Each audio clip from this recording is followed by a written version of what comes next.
Hello everybody, my name is Jacob Wolf.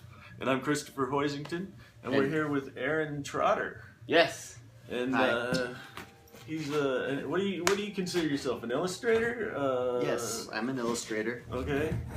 I used to be more of an abstract painter. As you can see from my walls, a lot of my past paintings were abstract. These are all done by you? Work. Yes, most of them, yes. Okay.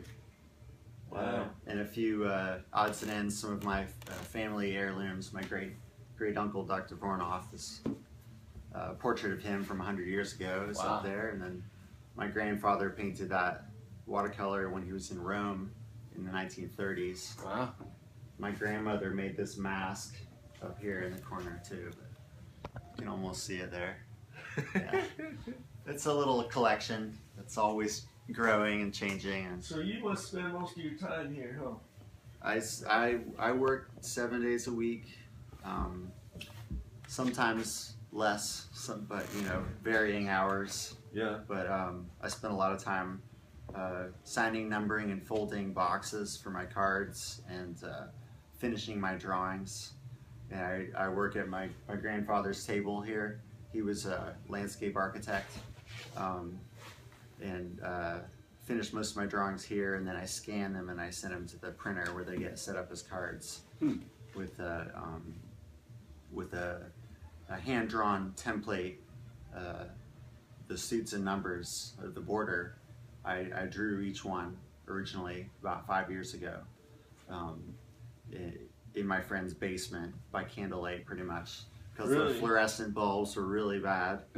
And so now you said that you started out like you didn't want to work in a restaurant anymore, right? So my last job was I was a breakfast cook. How long ago was that? About 4 years ago. Yeah. And I quit because I have a previous back injury, and it was like really inflamed by doing this kitchen work, carrying big boxes and full of potatoes, and just the stress of being on the line with the orders coming in, and so you've been drawing. How long have you been drawing? Since I was a child. Yeah. As long as I can remember. In fact, this painting, this blue one here, I painted when I was about 2 with my father. Nice. I sat on his knee and painted it. It's there are a few little squirrely lines in there. That was me. And I could blame it all on him for getting me started with the whole thing. So, did you go to art school at all, or are you self-taught? I went to. I've had lots of art teachers since I was young. Yeah. My parents have always encouraged it, and I've had many classes in basic drawing, in comic book illustration, printmaking, creative writing, and photography, and many different classes. I went to Arts and Communications High School in Beaverton. Okay. Which is it's more of a dance academy, but at the time it was more visual art focused and music. Okay. What building was that in? Is that old yellow building in the middle of Beaverton? It's kind of it's off Barnes Road. It's the old C. Mason Elementary School. Oh, okay. I know where you're at. It's near the Fred Meyer sort of. That's funny. Yeah, so you've the Transit Mall is nearby there. How did you finally end up on like you said that you were doing calendars and all kinds of different stuff, trying to settle on something? How did you finally end up with the 52?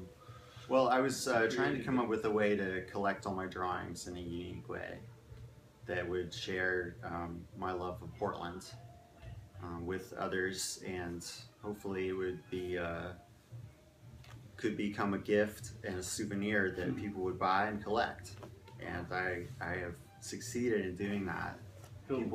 I have repeat customers year after year who want to get the new cards because I'm always How many printed sets have you made? Over 25 decks of cards in the last 4 years. Wow. And you could see them all out in the front in the window there if you want. You could, we'll walk out there in a minute and something. Check out. We're in the back room right now. The front. This is one of my early. Should I just? Can I Yeah, absolutely. Get up there close so people can see.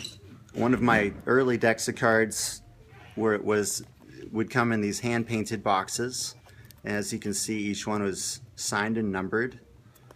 And this is how I first introduced them to the Portland Art Museum, and where they still sell the cards. And you can see the corners on all the cards were square, and each card shows off a different place in Portland. And in the early days, it was some of the more let's really show abstract. They weren't all famous places. Now, most of the cards have a famous place on it, but. Oh, this is at the gate of Chinatown down there on Burnside and like second or something like that, third. Yeah, the Chinatown gate. Yeah, this is I recognize this clock. I think people that around one's here. Clock in St. John's. But as you can see, the corners aren't round, and the back design on the back of the card is an abstract floral pattern, and it goes back to my love of arts and crafts movement and William Morris. That is really intricate. The Pre-Raphaelites design work, and kind of harkening back to like more Gothic illuminated manuscripts and things like that. But so that was no, they weren't in order. But that was like the second printing, and now I'm on the 60th printing. And you can see the box is, now it's a die cut box. It still opens like a book, and then I sign a number each one. Okay. And then the cards have a black border now, and I change it every year. So how many do you make every year? Oh, you make a limited number every year, right? Well, thousands. I mean, each printing is limited. Okay. And then I do another printing. Okay. So I've been, for the last year, maybe the last 10 printings were 100 decks each. But in previous years, for the Portland cards, I did 1,000 decks for just Portland cards.